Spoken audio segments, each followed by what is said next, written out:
بسم اللہ الرحمن الرحیم۔ دوستو، آج کی ویڈیو میں ہم بات کریں گے ایک ایسی عورت کی اور ایک ایسی دشمن اسلام کی جس کا نام سنتے ہی قرآن کی سورہ مسد کی آیات کانوں میں گونج اٹھتی ہیں۔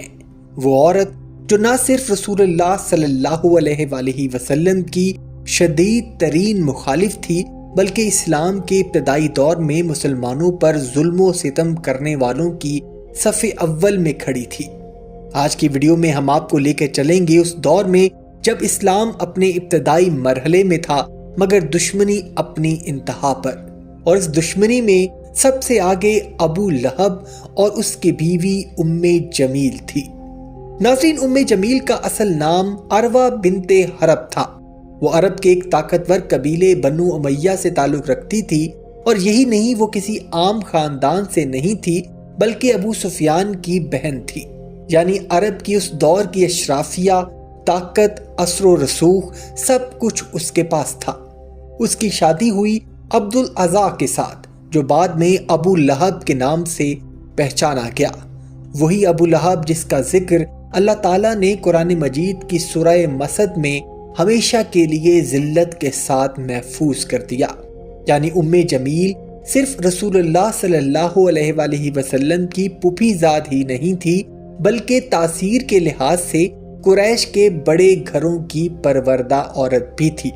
جب رسول اللہ صلی اللہ علیہ وآلہ وسلم نے اللہ کا پیغام پہنچانا شروع کیا تو جہاں دنیا کے دل ایمان کی روشنی سے منور ہو رہے تھے، وہیں ام جمیل کے دل میں بغض، حسد اور دشمنی کی آگ بھڑک رہی تھی۔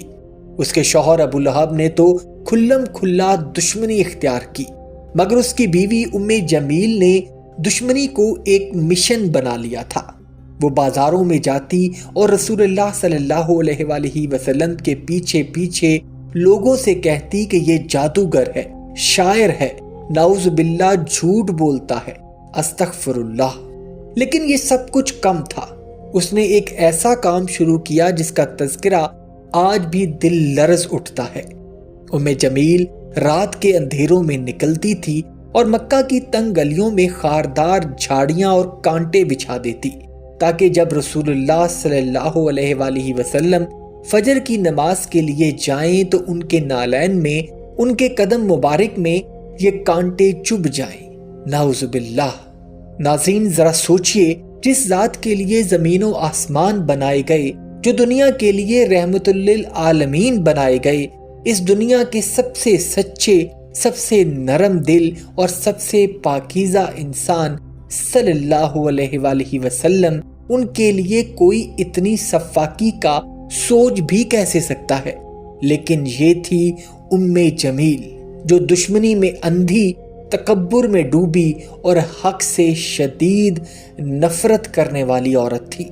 جب سورہ تبت یدا ابی لہب و تب نازل ہوئی تو ابو لہب کے لیے تو اس میں اللہ کا واضح اعلان تباہی تھا، مگر ام جمیل کے لیے کیا پیغام تھا؟ اللہ تعالیٰ نے قرآن میں اس کا نام لیے بغیر اسے ہمیشہ کے لیے حمالۃ الحطب یعنی لکڑیاں اٹھانے والی کہا۔ وہ لکڑی جو دنیا میں رسول اللہ صلی اللہ علیہ وآلہ وسلم کو تکلیف دینے کے لیے لاتی تھی، اور وہ لکڑیاں جو آخرت میں اس کے اپنے عذاب کو بھڑکانے والی ہوں گی۔ جب اسے یہ خبر ملی کہ قرآن میں اس کا ذکر آیا ہے تو وہ غصے اور طیش میں اندھی ہو گئی، ہاتھ میں پتھر اٹھائے اور رسول اللہ صلی اللہ علیہ وآلہ وسلم کو ڈھونڈتی پھرنے لگی کہ نعوذ باللہ انہیں نقصان پہنچائے۔ لیکن تاریخ بتاتی ہے کہ جب وہ مسجد میں آئی تو اللہ کے حکم سے اس کی آنکھوں پر پردہ پڑ گیا اور وہ ابو بکر رضی اللہ تعالیٰ عنہ کو دیکھتی رہی مگر رسول اللہ صلی اللہ علیہ وآلہ وسلم کو نہ دیکھ سکی کہ وہ لمحہ تھا جب دشمنی اپنی انتہا کو پہنچی، مگر اللہ نے اپنے محبوب صلی اللہ علیہ وآلہ وسلم کی حفاظت خود فرمائی۔ ناظرین، دنیا چاہے کسی کو کتنا ہی طاقتور سمجھے مگر اللہ کے مقابلے میں کوئی طاقت، کوئی نسل، کوئی خاندان کچھ بھی حیثیت نہیں رکھتا۔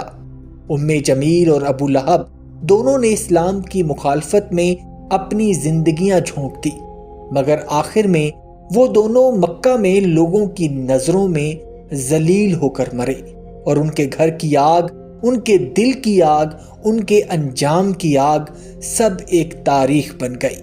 اور قرآن پاک کی پیشن گوئی حرف بہ حرف پوری ہوئی، اور آج 1400 سال کے بعد بھی سورہ مسد کی آیات یہ اعلان کرتی ہیں کہ اللہ کے دشمنوں کا انجام ہمیشہ ہی رسوائی ہوتا ہے۔ امید کرتا ہوں ناظرین آج کی ویڈیو آپ کو پسند آئی ہوگی۔ اگر ویڈیو پسند آئی ہے تو ویڈیو کو لائک اور شیئر ضرور کیجیے گا، اور جاتے جاتے چینل کو سبسکرائب کر کے ہماری حوصلہ افزائی بھی کر دیجیے۔ اپنا اور اپنے گھر والوں کا بہت سا خیال رکھیے گا۔ اللہ حافظ۔